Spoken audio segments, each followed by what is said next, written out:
my email. My email. Hold on, lady. I want that up. That's not the right page to be on. Oh, okay. You need to be on the watch page. Because there's the whole like true live thing. And then, there we go. Hey, look, there's Sean.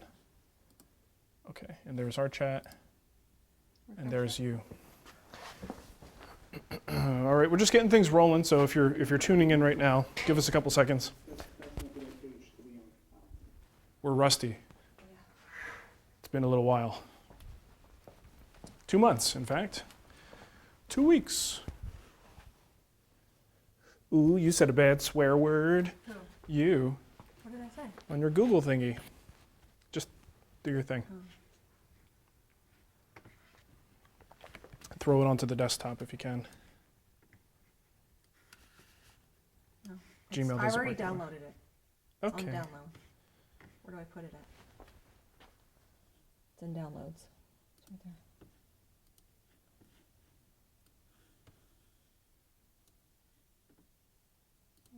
And Why was it doing it sideways? I don't know, because it's fine. It's just a picture of a kid. See, it's normal that way. I don't know.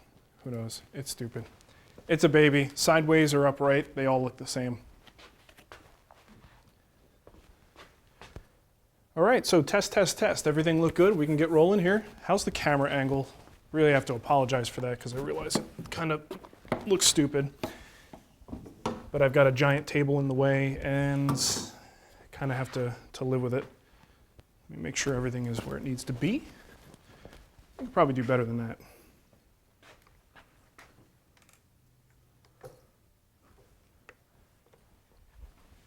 I think that should work. Hey yo! Oh, this is a little weird, huh? Okay. We'll make it work. How long till this starts? How long till it starts? Right now, it's 10:03. We're 3 minutes late. All right. All right. Get it going. Looking good? Thank you. I choose to believe it's my 3 days of not shaving that contributes to that. You know what's going to get hot in here? It's going to get hot up in here. So take off all your clothes. I did promise that I would keep my pants on today, and I absolutely will. All right, you ready to roll, hon? Yeah. Let's do this. Okay, my notes, just so you know, my notes say, mention who you are and what this is. My name is Marc Spagnuolo, and Do we tweet or all that out? I did it throughout the morning, but if you want to do like, we're live right now, go for it.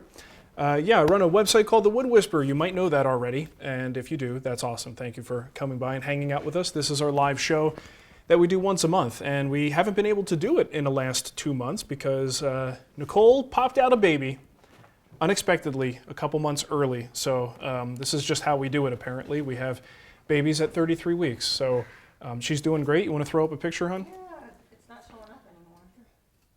There we go.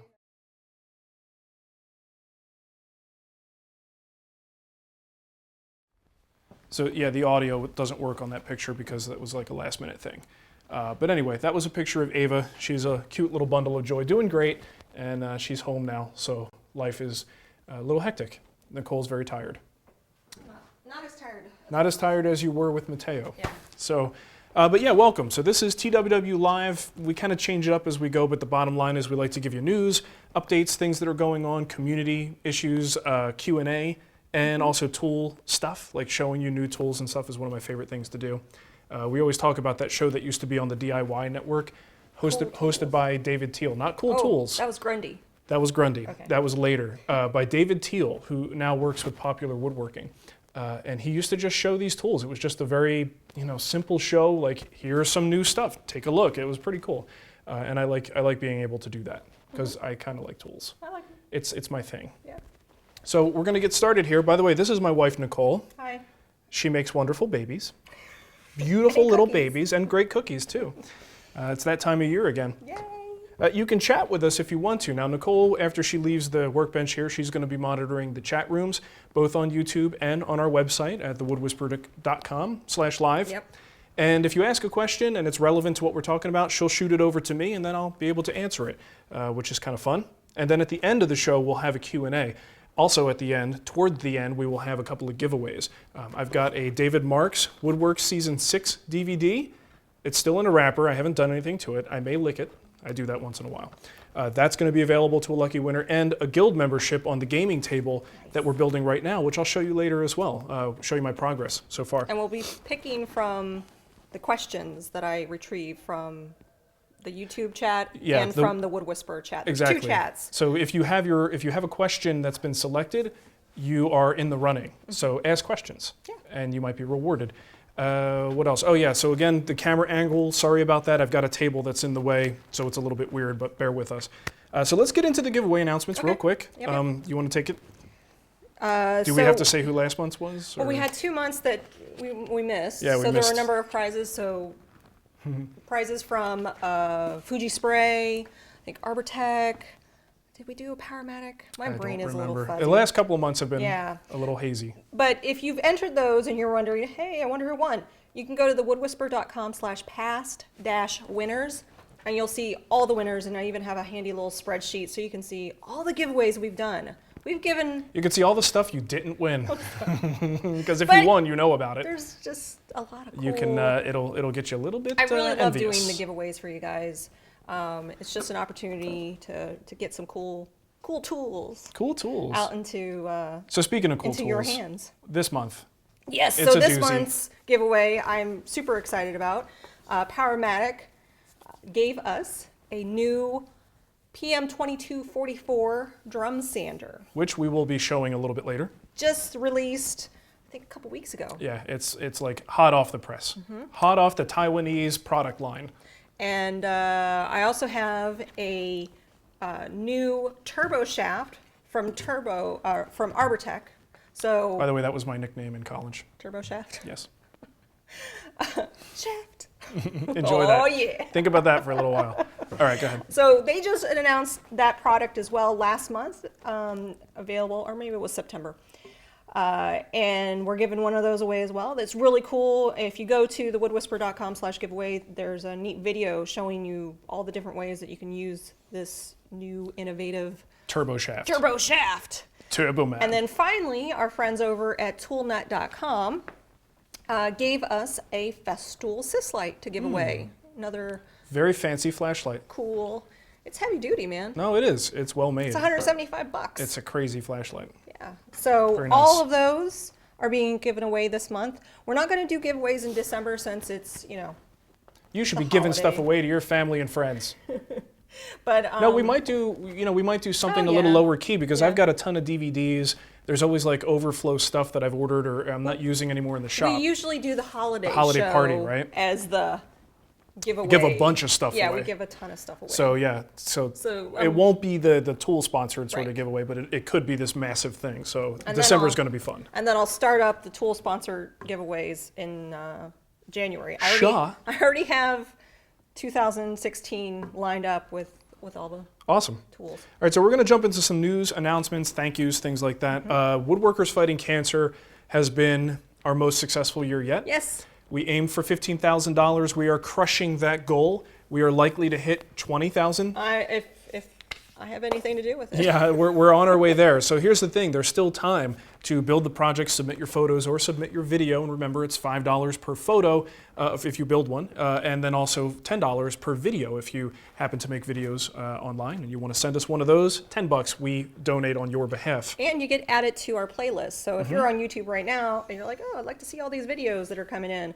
if you go to our channel and under playlists, there's Woodworkers Fighting Cancer 2015, videos. So we have, I think, 9 or 10 videos in there so far. And it's an involved project. We understand that, so not everybody's going to be able to build one, but we appreciate it if you do. So if you want to submit your video or project picture, go to thewoodwhisperer.com/WFC-submit, and you could send that in. Also, everything is at woodworkersfightingcancer.com if you want more information on that. But should we tell them how much we've raised so far? Yeah, sure. Well, I don't know what the total is. Oh, well, I have it on the website. You should probably go there sometime. I don't go to that website. It's slow.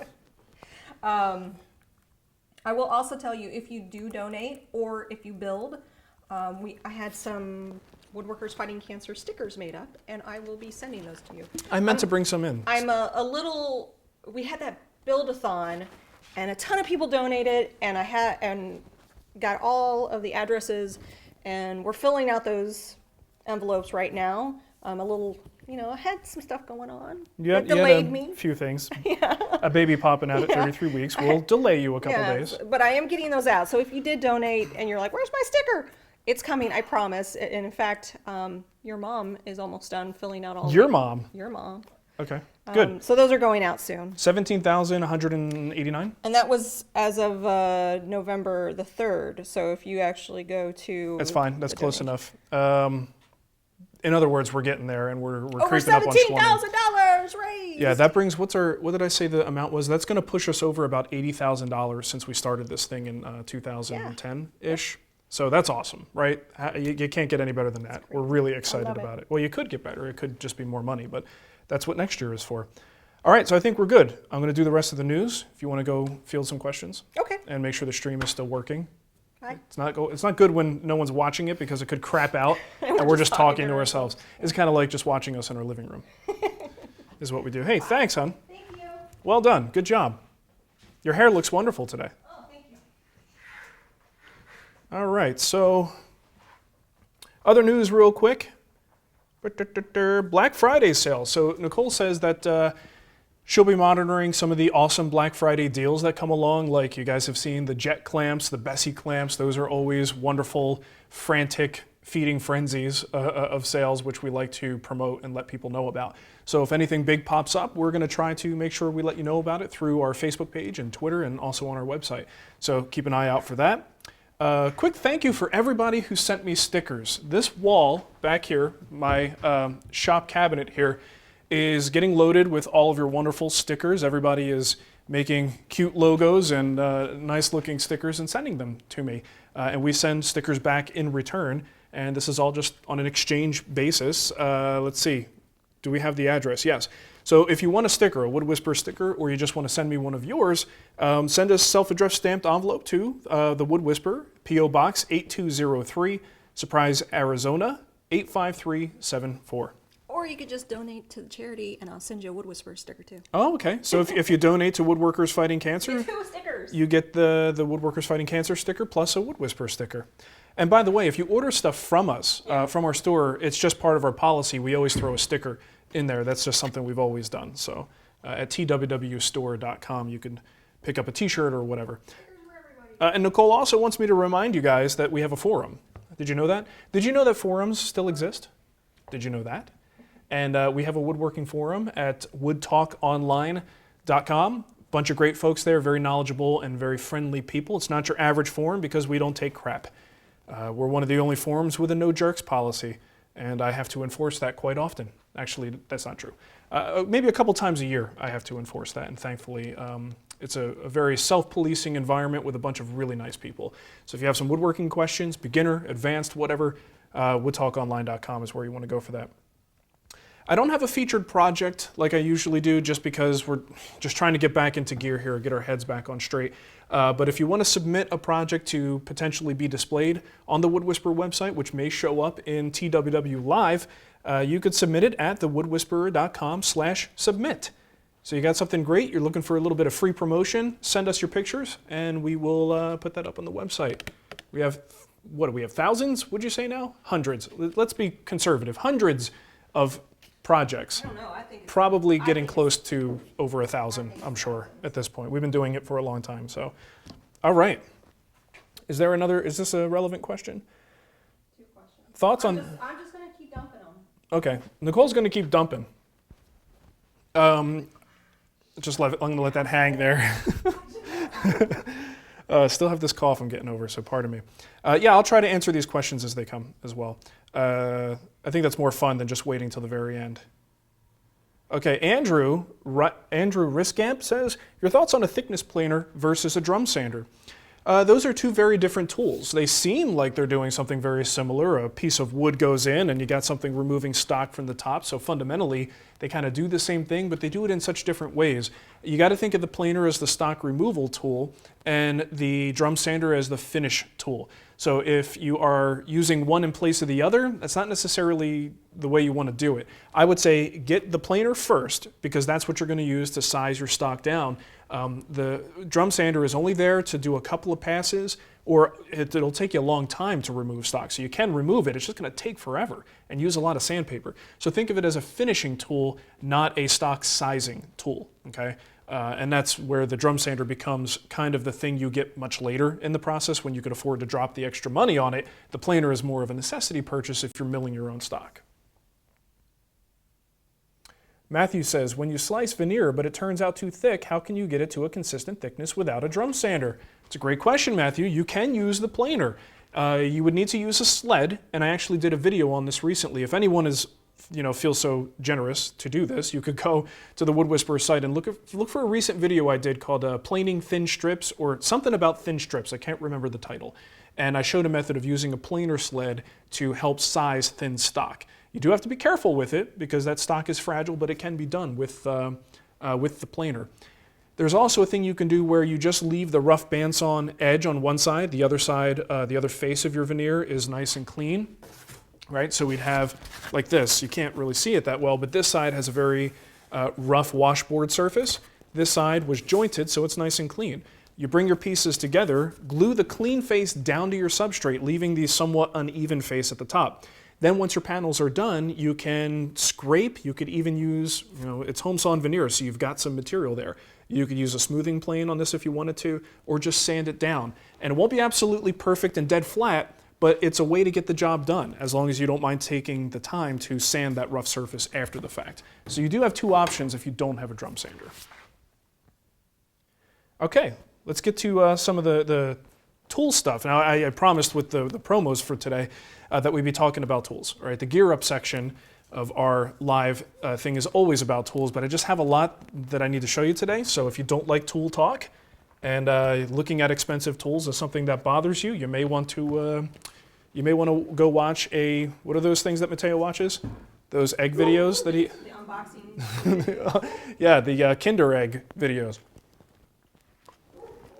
Oh, Millie, we're doing a show. Have some respect out there. Okay, Millie, what's first? All right, this is kind of cool. I poo-pooed this when it was first offered to us. This is by FastCap. These are the Stilerite clamps.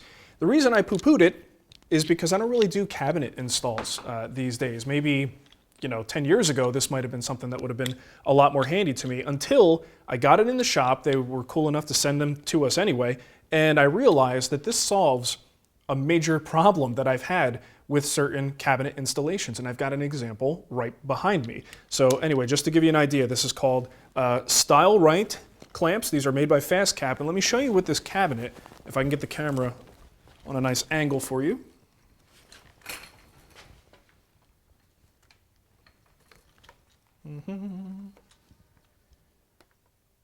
There we go. So you see those two shelf pins, or the shelf pin holes right here and right here, and we've got a face frame going on. And one of the things with face frames is we typically have to do a compromise. A lot of times you've got to put some sort of reinforcement there, or even you could even do pocket screws from inside if you wanted to, but it's very difficult to get good clamping pressure so that you have a nice good glue bond here. So we have to rely on things like nails, screws, other types of reinforcement to keep those face frames on.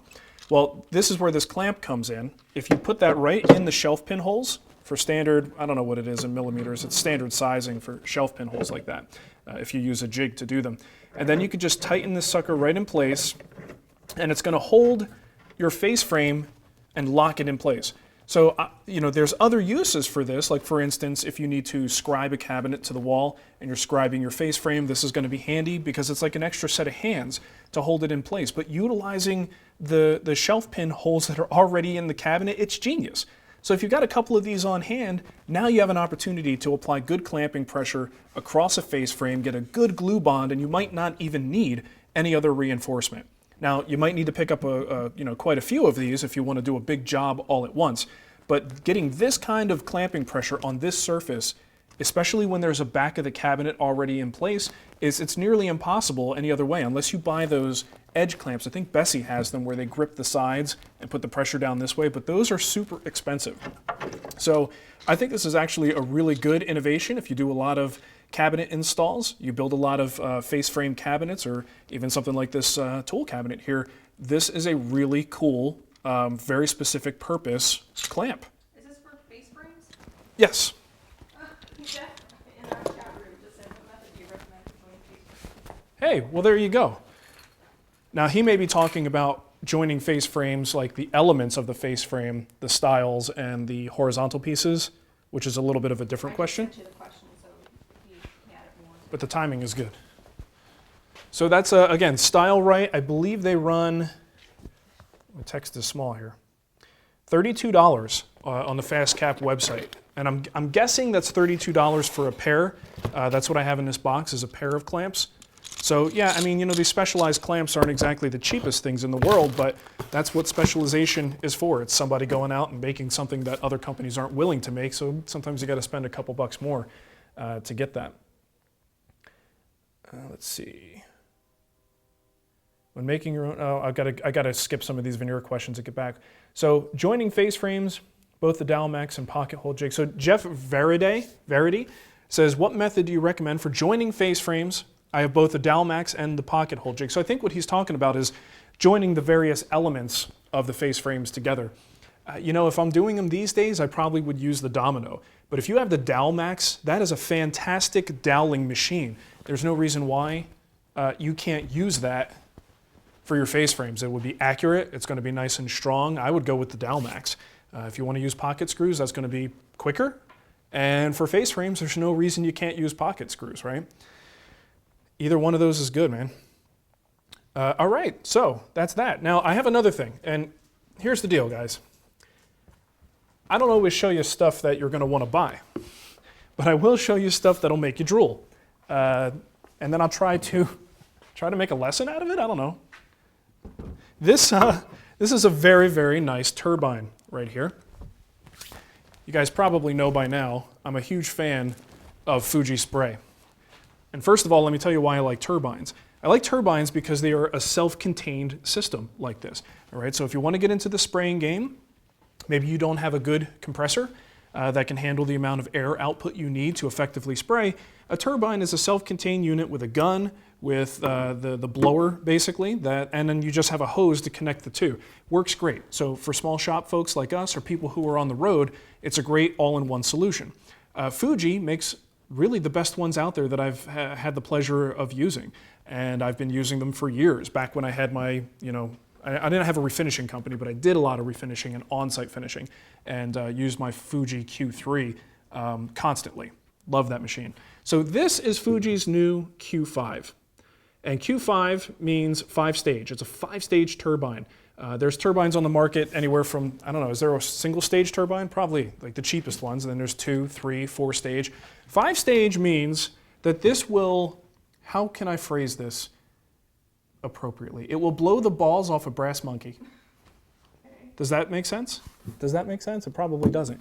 But I like the way it sounds. It's super powerful, and that means that it's going to have less trouble atomizing viscous finishes, very thick finishes. You should be able to blow out this thing like it's no big deal. So Q5, very awesome. I'm going to put it through its paces. I haven't had a chance to use it. You can see it's still shiny and brand new, but I'm really excited about this. I love HVLP spraying, and this is a really great unit. Now, just to give you an idea, this is not cheap. This is a pro unit. It's $1,300, okay? So here's the good thing about Fuji. They don't just make professional caliber stuff. All their stuff is good, but they also make a 2-stage versions of these turbine setups. They've got their Hobby Pro and Semi Pro, and you can get into that game for I think $300. Is it $300? Where's my numbers? $399. So Hobby Pro and Semi Pro, you've got some options at the $399 price point. That's still expensive because you can get turbines cheaper than that, but you can't beat the build quality on this stuff. Good quality hoses are important so that if you step on them, they don't snap or break. Very brittle plastic hose material can be trouble like that. Overall, really high quality units. So check them out. If you're in the market for a really professional level sprayer, the Q5 is going to be the way to go. But if you really just want to get into the spraying game, $399, still an investment, but a worthy one, I think. And Fuji makes some of the best stuff out there. Does it spray latex? Oh yeah, at 5-stage. See, if you're going to spray latex, you can usually, the lower the number of stages, 2-stage, 3-stage, the more you're going to have to dink around with the formulation and diluting the latex in order to get it to atomize properly. It can be done, but a lot of times it can be more finicky than is worth messing with. By the time you get up to 3-stage, and if you're going to do a lot of latex, I'd recommend 4-stage. You get up to this 5-stage, you should have no problems at all. Frankly, that's what I want to do, is test it out with the thickest stuff I've got and see how well it atomizes and see if it's any better. Because a lot of times when you go into latex, if you do a lot of that, you may be better off with an airless sprayer. That's a different type of technology, but it doesn't rely on the same type of atomization and making the particles very, very small. And that's hard to do with thick finishes, right? So if you're a painter, airless might be the better way to go. But if you primarily do clear finishes, but you occasionally need to do latex, then you're looking at these 4- and 5-stage units and thinking, hey, those would be a good idea. I'm just going to keep going with the tool stuff, and then we'll. Are there any questions pertaining to the HVLP? I just got one. Let me finish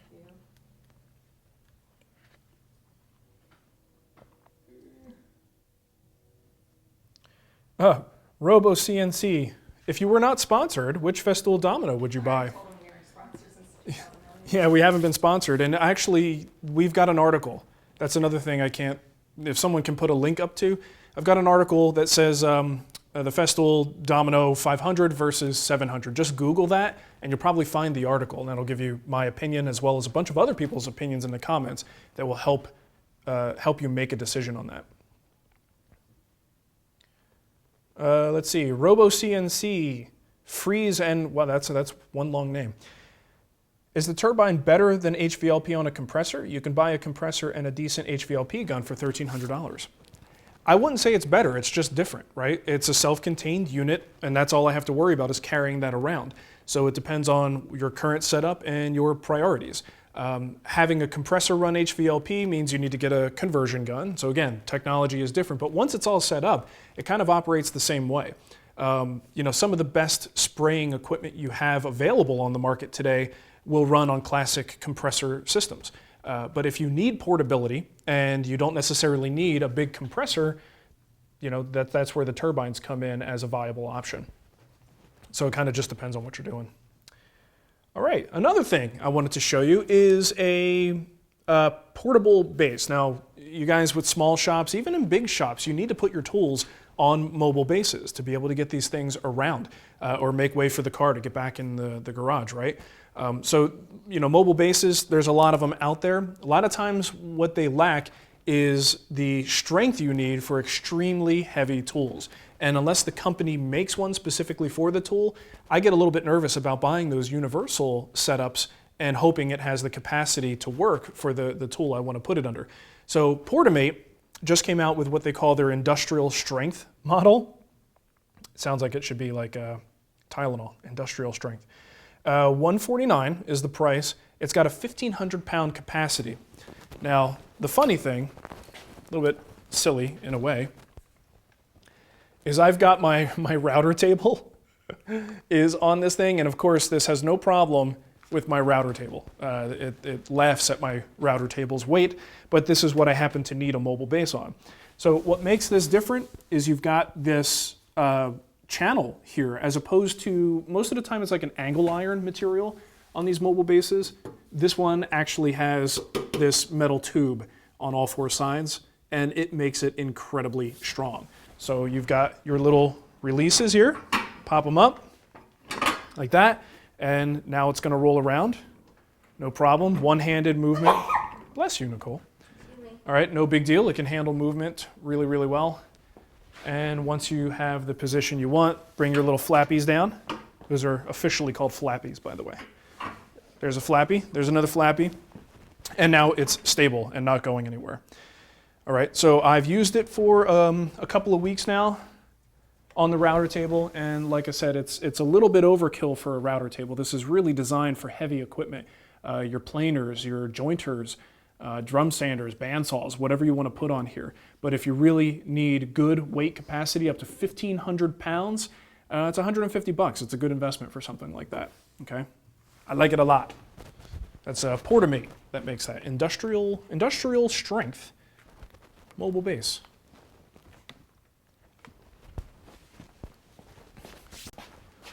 What else we have? I should have just kept the camera over there. Wah, wah. So you guys have heard me talk, if you've been paying attention to my Twitter feed. I was talking about the Powermatic drum sander recently. And I did have a chance to assemble it, get the bad boy together, and I would like to talk to you about it now. So, you know, drum sanders have been out for a while. And to be completely honest with you, it kind of seems like most drum sanders fall out of the same factory.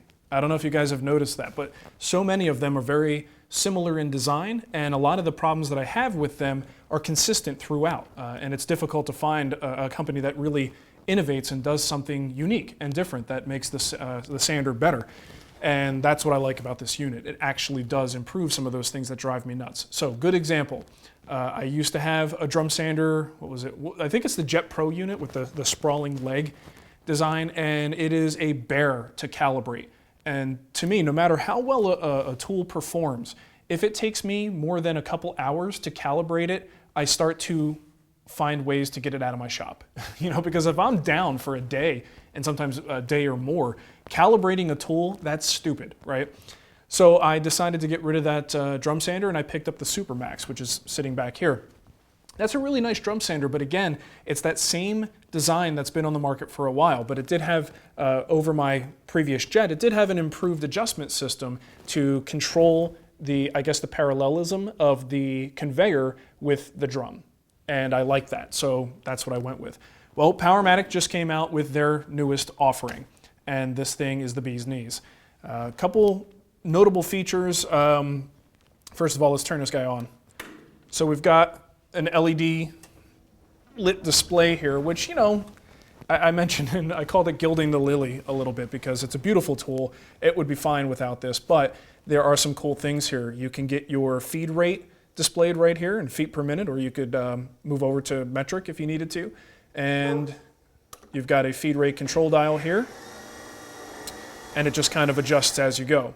There's a feed logic, which I should have looked all this stuff up, but the feed logic looks to me like these things have safeties that engage. So if you are putting too much pressure and the drum is having trouble, it will automatically adjust the feed rate to compensate for that and make sure you're not overfeeding and you don't get burning and you don't kill your sandpaper that way.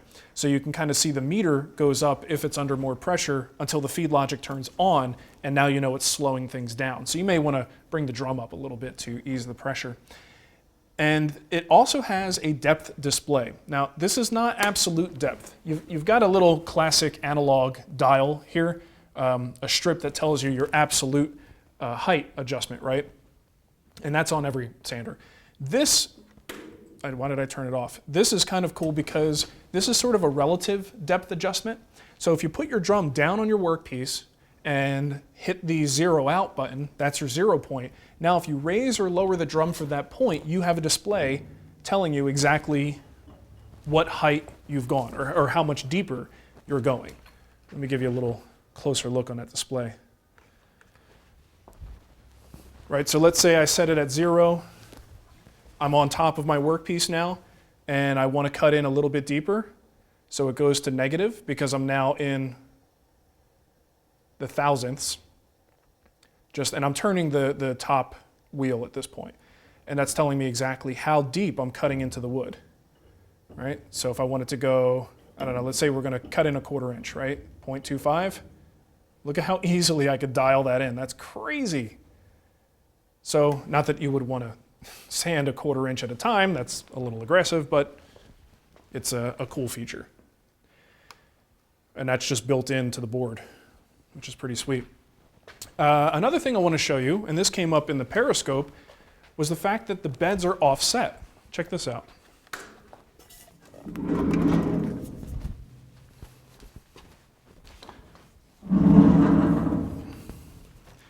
Notice anything weird about that? Do you see how much more material support surface there is to the front versus the rear?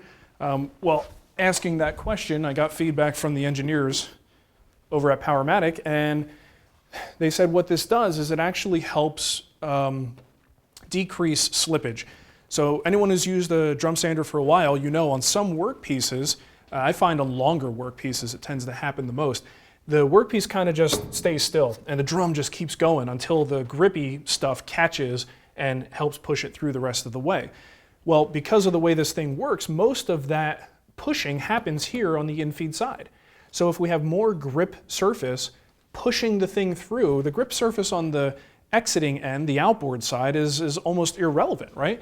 So they do this because this gives you that much more gripping surface area to help power that stuff through the drum, and you don't really have to worry about it on the backside, right? So that's kind of a cool feature. And now I'm going to show you my favorite feature.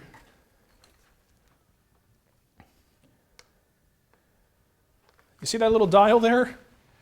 One of my biggest complaints, as I alluded to before, is adjusting the drum height. And this is the first toolless adjustment I've ever seen on a drum sander. Any other model I've ever seen has bolts that have to be loosened. Some sort of, usually you have to use a hex, an Allen wrench or a regular wrench to make the adjustment.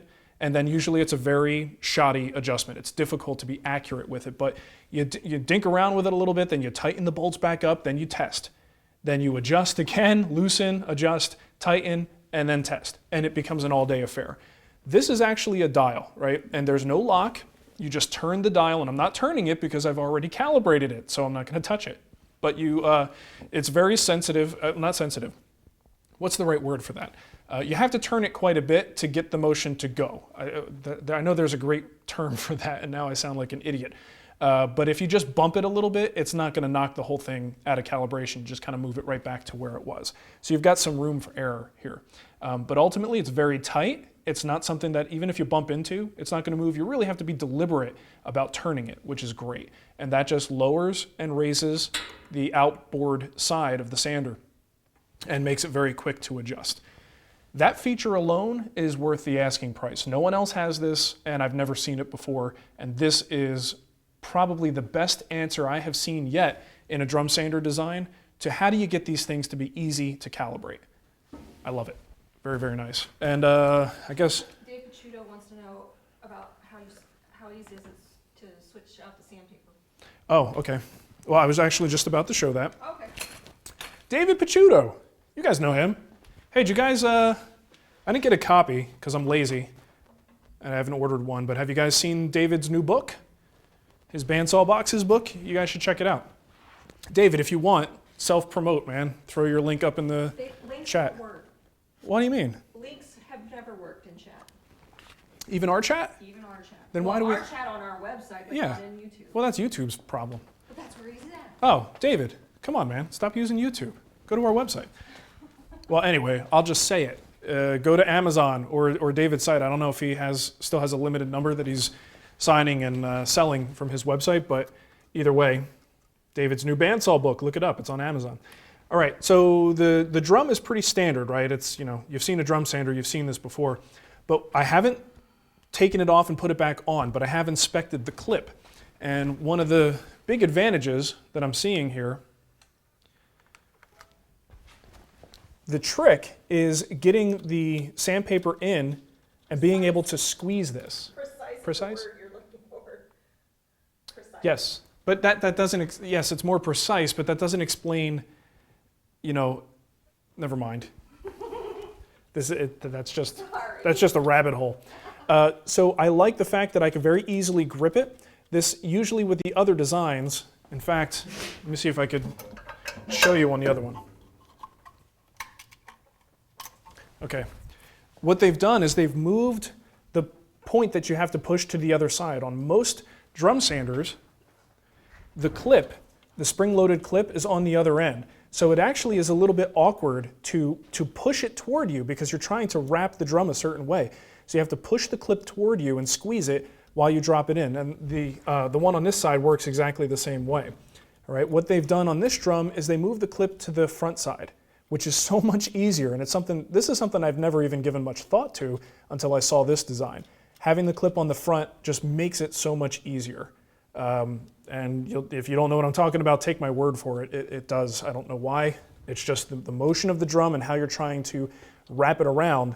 It's just simpler, right? And again, that's one of the only drum sanders I've seen that does that. Now, ultimately, wrapping paper around a drum like this is never fun, no matter what you do. But if there are little tiny things that they can do to make the job a little bit easier, that's always appreciated. It is mobile. There are wheels built in, but unfortunately the wheels only go in one direction.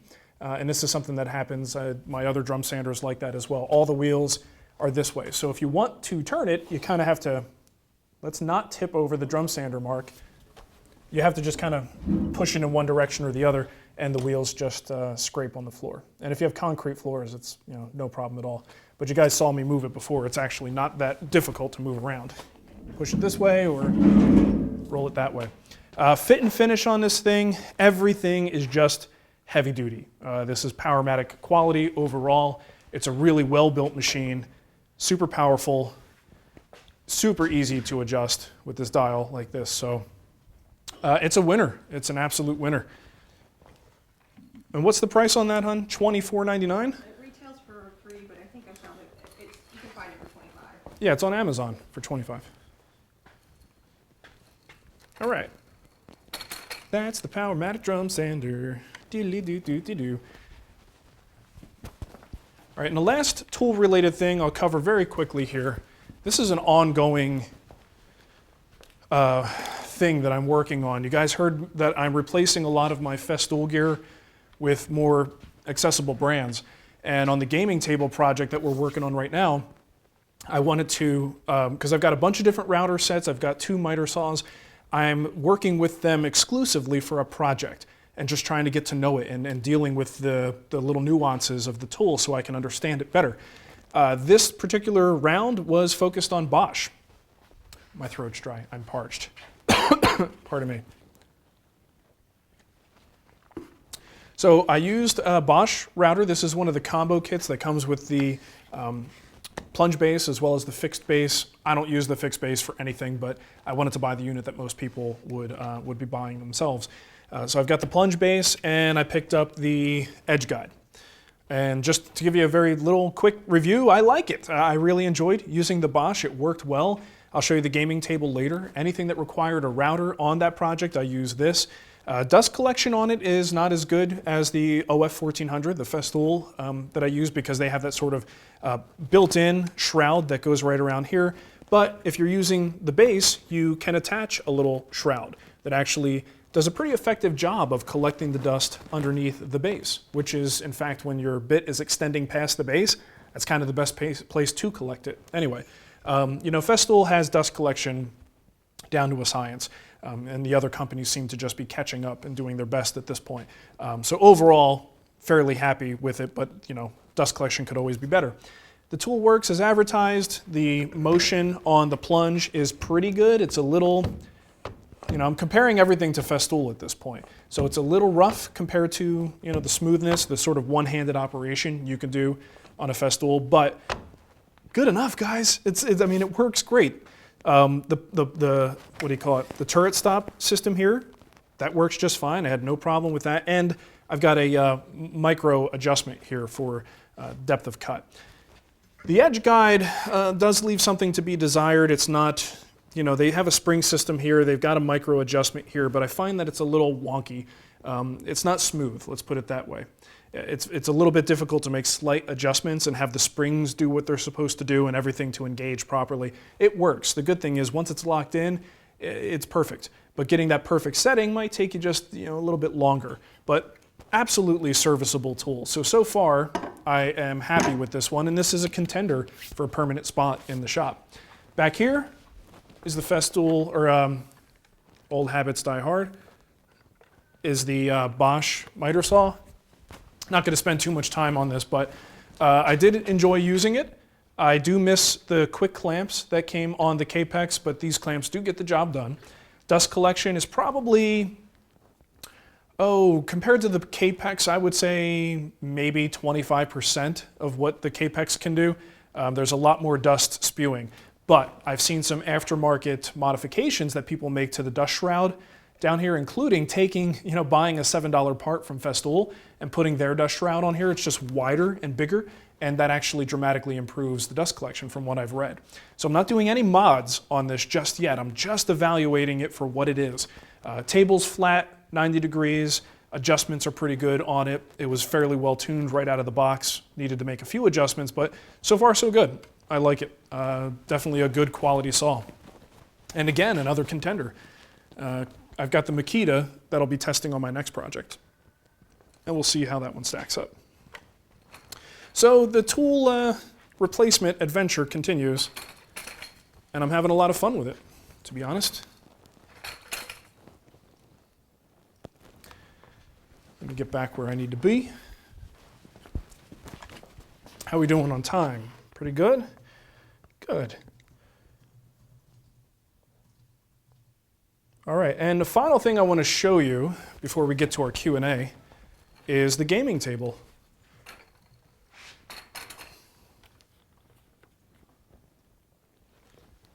Let me close this door.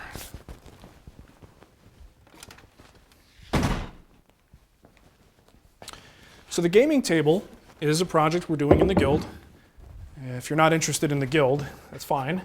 We'll be doing some more, lots of free videos here coming up in the winter as soon as this project is over.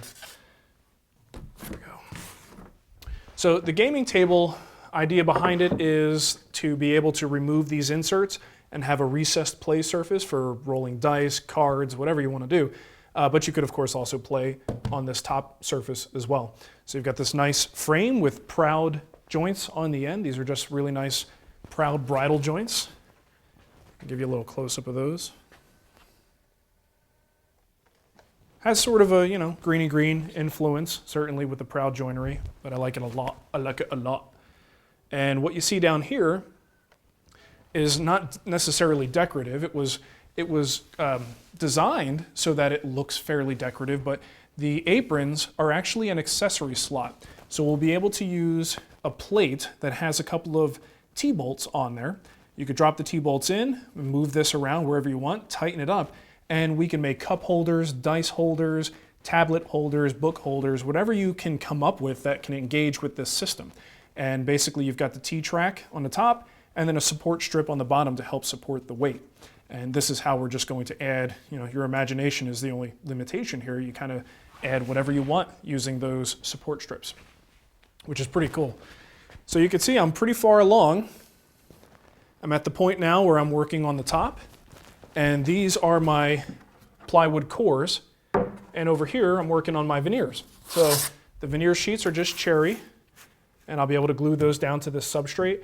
And you'll see kind of a neat trick here. This is not a typical way to do veneering. A lot of times you'll take your plywood panel, then you'll take your veneer sheet, glue it down, cut it to final size, and then glue on edge banding so that the final effect, this is exaggerated because it's like a birch plywood surface here in cherry trim. Imagine this was cherry. You would still see an obvious grain change and you would notice the frame around the outside. And I really didn't want that look. I wanted continuous grain all the way across. So a cool trick is to put the edge banding on first. Make it part of the panel. And then when you do your veneering, you bring this guy over. Now you've got this edge that gives this thing the appearance of solid wood, right? Because we're just rolling from cherry into cherry on the side, cherry underneath. And you don't see a frame, you just see the corners of the veneer, right? So it can be a little bit more fragile, but in some cases, especially with a good 1/16 of an inch, 3/32 of an inch thickness in veneer, this is a great technique to give the illusion of solid wood. All right, so that's why I wanted to do that with this. So think about that. Sometimes put that edge banding on first, and you can create some pretty cool effects that way. But it's moving right along. Probably 3 more videos due out on that. I had to postpone this week just because my son decided that it was more interesting to fry his hand than pancakes, and had to deal with that. So if you are interested in that project, go to thewoodwhispererguild.com. You can get access to it right now and catch up on all the videos. I have decided that I will be doing a shortened version, a very quick version, with limited to no explanation on the details of it, but show the process of it being done. One of those fancy sped up videos that we like to do. Yeah, like the fancy sped up food videos. But it'll be a quick one, and this way people who just want to see it go together and see the final product, you can see it. That'll be on the free side of things. Somebody asked what kind of accessories are you going to... I mentioned that already. Oh, Okay, so let's move into some Q&A. I got a bunch of questions already queued up. Nicole, if you would like, can you, even if I didn't ask or read the question, just from the people who submitted so far that you picked, can you pick a winner that we can give the gaming table project to? Sure. We're going to give away a guild membership with the gaming table project. If you already have that project, we'll just substitute another project for you. Whatever you like. All right. We are flexible. I'm going to send it to you right now. Sure. The person? Yeah, and with the question that you haven't answered yet. That's your person. The Sergey? Yeah. Okay. Sergey Francis, whose question was just getting started, what are some basic projects I can make or sell easily? I'll answer your question, Sergey, but you are the person who won, so how do you want them to message you somehow? I'll message him. Nicole's going to message you, she'll get your contact information, and we will send you access. You'll get emails from the guild explaining what you need to do, but you'll have access to the gaming table project. Congratulations, Sergey. He just needs to type something in the chat so I can message Yeah, just type something in the chat so she can message you. All right. So he asked about building projects and selling easily. You know, the stuff that, you know, there's a book called Bandsaw Boxes by David Picciuto. You could steal his designs and sell those. Well, he has a whole thing on his site about making sellable craft items. Oh, does he? Yeah. You say that as if I knew that. I did not know that. Yeah, Google it. You'll probably find some good resources like what Nicole just mentioned on David Picciuto's website, Drunken Woodworker. And, you know, I just think boxes and think gift items, right? Boxes, kitchen items are fantastic. People love cutting boards, cheese boards, wooden spoons. I mean, that's why these things are so popular for makers to create, is because people love them. They make great gifts. For years now, for years, Nicole has been asking me to build cutting boards for Christmas. And one of these days it will be a Christmas miracle and I will make them. But the reality is, as much as people know me for the end grain cutting board, the reality is I think I've made maybe 3 of those ever. I don't really make a whole lot of cutting boards. But I made a video once, so there's that. I did stay at a Holiday Inn last night. All right. Wow, questions. Holy schmoly. All right, so we're gonna put a 10-minute cap on this, okay? Because I don't want the video to be too long. We do that too much. All right. L. Zakara says, what's the better miter saw between DeWalt and Makita? Well, that's a little tricky for me to answer because I've never used the DeWalt. Just judging from public opinion and the vibe that I've heard from other woodworkers, a lot of people do like the DeWalt, but I think the Makita tends to get the edge for accuracy. And I have had the Makita, but you know, again, that's just what I've read in reviews. It's a little unfair for me to say that if I haven't had my hands on the DeWalt, so I'm hesitant to even give a definitive answer on that. But you know, look at the reviews. If you can get your hands on both of them, try it. And bottom line is, if you tune it up, they're probably both going to work great. Okay. What grits do you use on the drum sander, starting and finish? Nstein78 wants to know. Not Ben Stein, N Stein.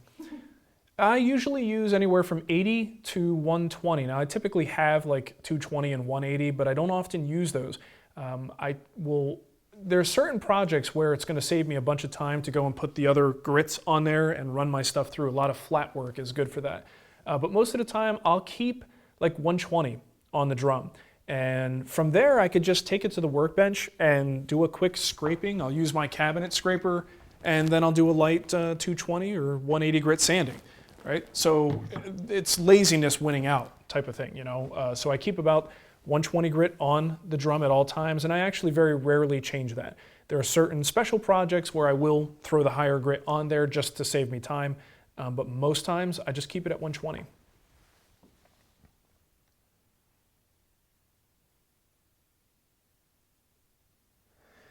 Okay, Luke wants to know, how can you tell if you have proper tension on your bandsaw? I bought a used one and I'm getting a lot of drift. Proper tension is one of those difficult things because everyone says, oh, you know, when you can only move it this much, and there's always this question of how much pressure do you actually apply to determine how much it's moving. Typically, you don't want it to move, at least for me, what seems to work, you don't want it to move more than like 1/8 to 1/4 of an inch, and 1/4 inch even starts to push it a little bit. So raise your guides up, tension it, and test it, and give it a little bit of pressure. You're not really doing a lot, you're kind of just lightly tapping it, and if it moves more than about 1/8 of an inch, it's too loose. I tighten it up a little bit more. And if you're looking, I've been promoting this a lot lately just because it was a good experience for me. Look up the Snodgrass video on YouTube on bandsaw setup, and he will give some really solid, good advice on overall setup of the bandsaw.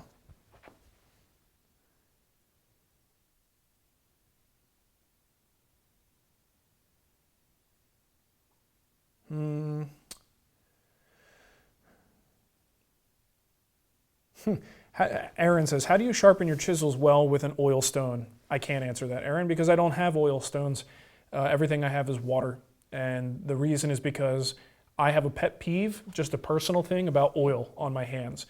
Oily finishes, oily, what do you call them?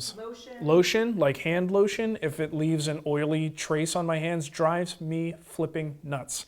So having oil on my hands for sharpening just isn't going to work. So water for me all the way, water stones. Do you need a spray booth? Guest 26 wants to know, do you need a spray booth if using a turbine indoors? I would, yes, absolutely. If you're going to spray indoors, you need to get the overspray out of the shop.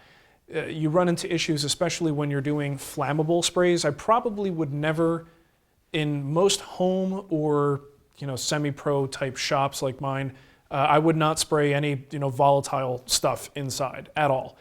You'd need a pretty heavy-duty spray booth, serious spray booth, to be able to get all those fumes out of the shop and make it a safe environment.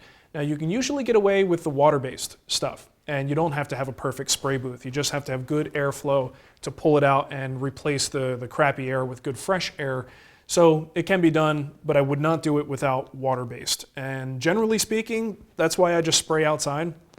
I had all kinds of visions in my head of spray booths in this shop and making a finishing like lean-to over at that window and putting a big industrial fan in there, explosion-proof fan. And then reality hit, and I realized that would be a really expensive thing. I'm not sure how well it would work, and I'm still spraying inside the shop. My best bet is to pretty much just take everything outside, do all the spraying out there, maybe lay a tarp down on the ground so it catches the overspray, but it's just easier for me and more realistic. And I think for most people, just taking stuff out in your driveway is probably the most realistic way to go.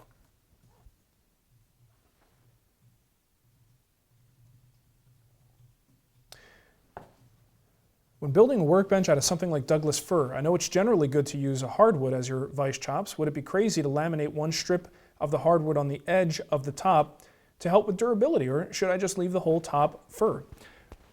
Scott, I guess there's probably going to be different ways of thinking about that, but I like the idea of having a softer material there for your chop, and part of that reason is because this is the thing that's gripping your work.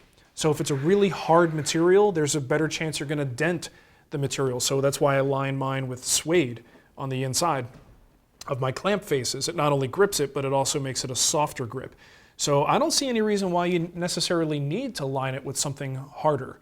You can keep it Douglas fir, and it would probably do better, because if you clamp cherry with Doug fir, if anything's going to dent, it's going to be the Doug fir, not the cherry, right? Which is probably a good thing.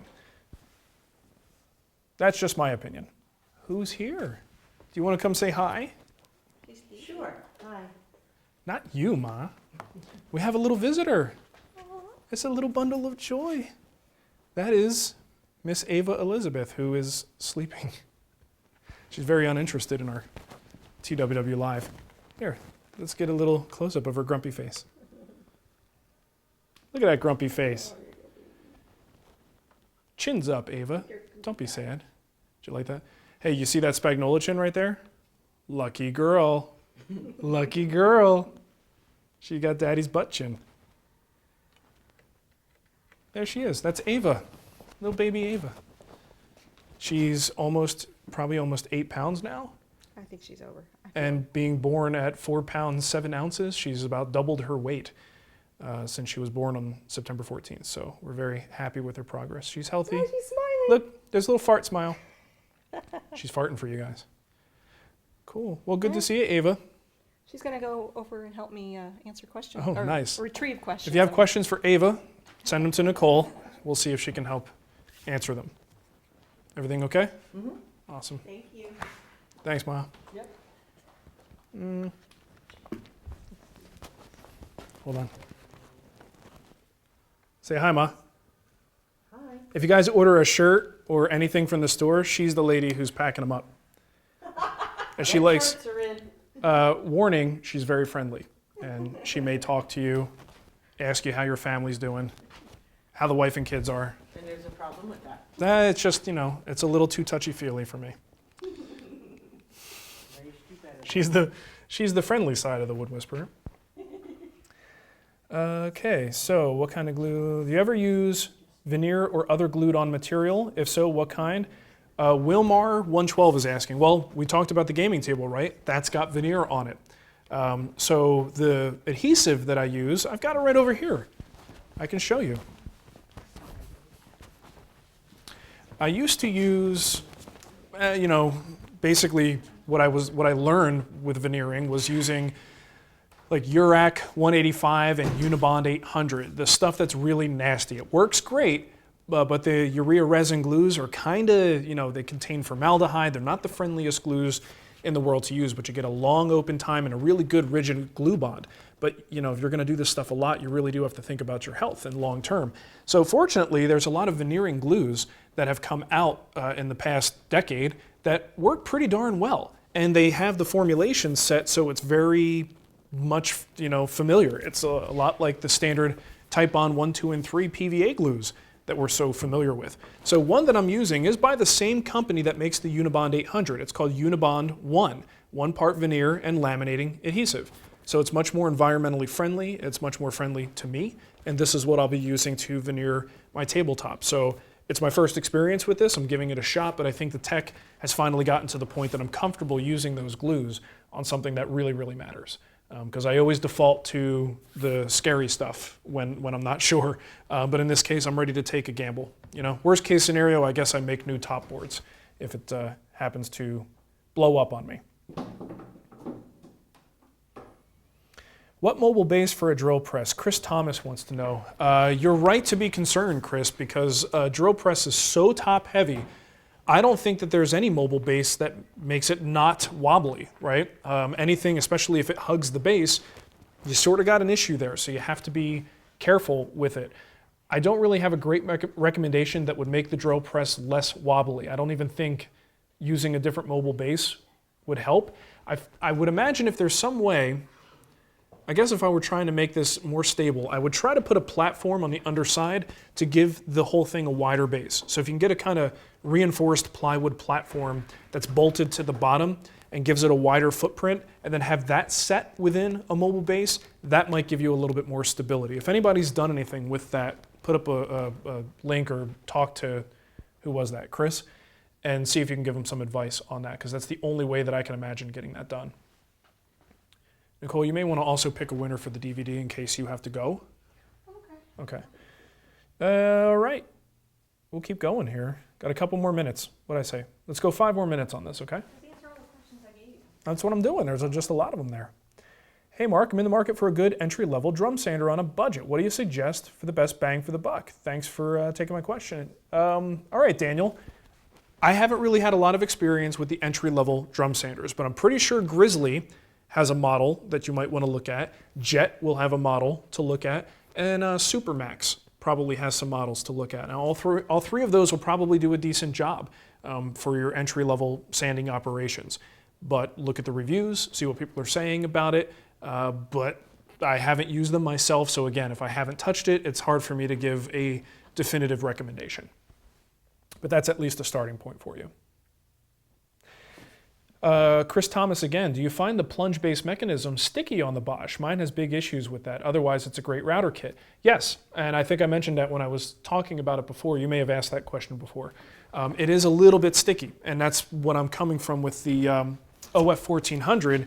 Has a very smooth, fluid motion to it, and you could even plunge with one hand if you wanted to, or very light balancing pressure. It's a little harder to do that, so it kind of like you push, and then when it finally goes, it jumps, right? But I don't think that's a deal breaker by any means. It's just something you have to get used to. For the price differential between them, it's still pretty good. And for me, it's a matter of what does it do after you lock it in, and if I can get where I need to go and lock it in. Same thing with the edge guide. If I can get there and lock it in, fine, even if it takes a little bit more fussing to get there. I think the problem is a lot of these double purpose ones that go from fixed base to a plunge base, the major disadvantage you have there is it's not a purpose-built functionality. The OF 1400, it's a plunge router. That's all it is. It doesn't pretend to be a fixed base router. So everything is built in. The motor does not have to be removable. And I think the removable motor is probably what causes us a lot of the problems that we have with accuracy and precision on some of these router kits. That said, I haven't seen any evidence of problems on the Bosch that I've used so far. She makes little goat sounds.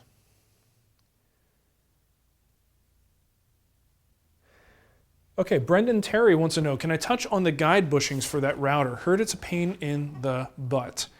You know what? I found it's not that bad. Let me see if I've got them on here.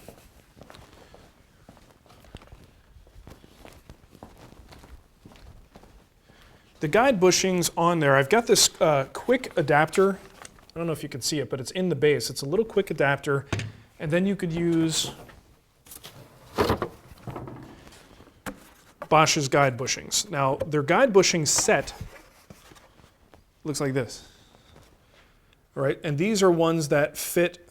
Where is my other one? I have to look for it. I must have lost it. You can use their guide bushings if you want to, and they fit right into that quick adapter. But they also have a separate unit, which is the one that's missing, and that is the adapter that will work for any other guide bushing set. So for instance, I already have Rockler guide bushings, right? And these are the same sort of classic Porter cable guide bushings that are all the same dimension across the board. So if you have that little Bosch adapter, oh, maybe it's already in there. Maybe that's what I'm thinking. Let me see. Pretty sure. Yeah, that's what that is. So you got the quick adapter in there, and you can see the non-Bosch guide bushing fits in there just fine. All right, so all you need is that adapter to do the job, and you're good to go. So it's not a pain in the butt. It's just it's not as clear as it might be on some others. So my point here is you don't need the Bosch guide bushings, but you do need the adapter, which is available as a separate purchase. Because yeah, when I'm evaluating a router, I'm not just looking at the router itself and the plunge mechanism, but guide bushings are an important detail, and edge guides are an important detail. Let's see.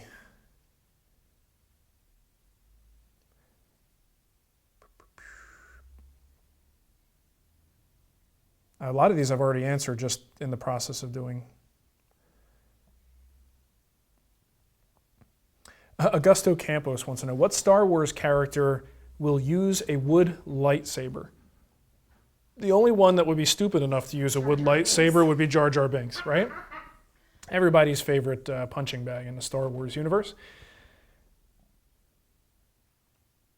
Mark, Jeremy Urban wants to know, Mark, is there anyone who makes a scraper like the one on the wall behind you today? Yes, actually.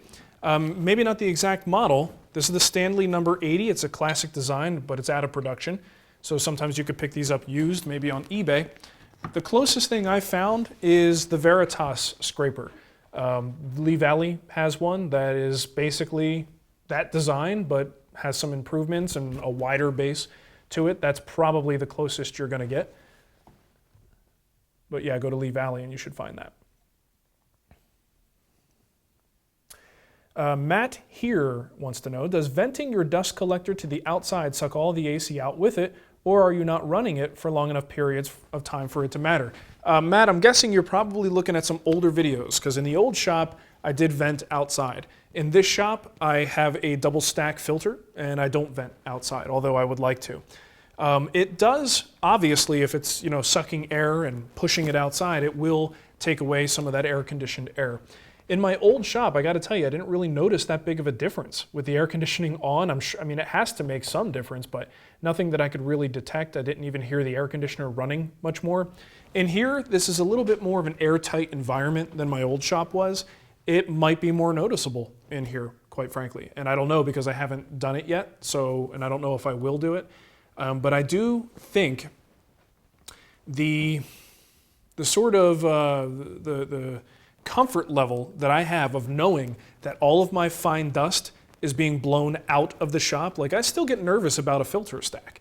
Like, am I keeping it clean enough? Is it building up? Is it as effective? Is it still pushing through? Are all my seals nice and tight? Is there an air leak? All those things just kind of weigh on my mind all the time. And if it's something that is simply vented outside, I don't have to worry about it anymore. As long as there's no windows on that side, you're fine.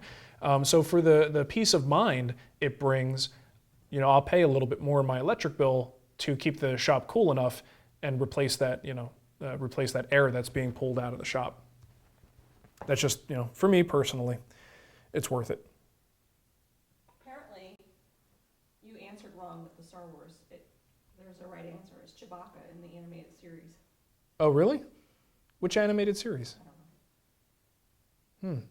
Is it the new Star Wars, though? I'm guessing. Because I haven't really watched that. I had trouble getting through that. I did watch the Clone Wars, though. I didn't know that Chewbacca had a wooden lightsaber. What's up with that? Let's see. That's from me. Oh, okay. So is there a way that we could put this link? Maybe we'll put the link in the show notes. I'll put it in the show notes, too. Okay, we'll put the link in the show notes. There's a lot of questions coming in about the relationship with Festool, why I'm replacing my Festool stuff, and it's something that I've covered in the past.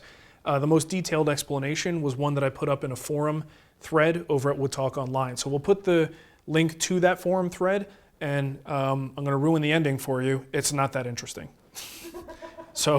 But we'll put the link there if it satisfies your curiosity. All right. I think we could probably call it a day here. Pick a winner, chicken dinner.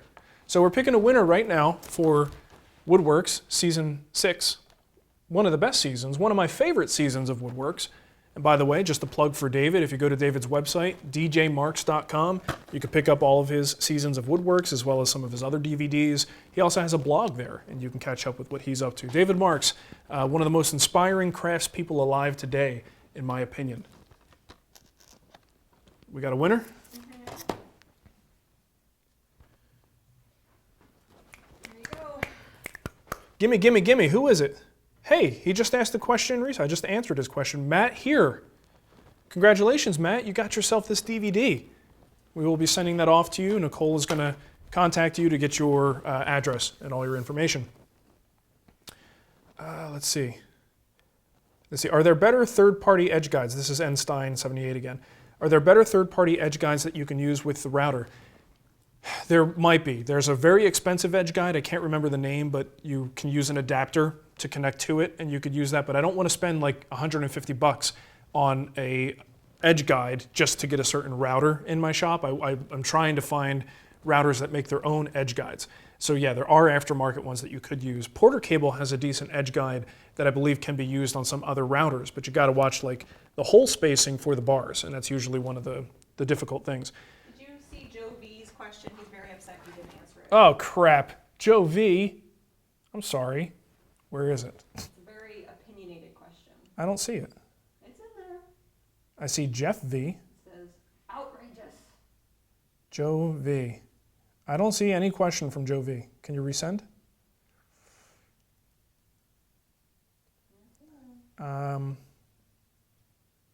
He wants to know, let me just find it again. Yeah, I don't see it, hon.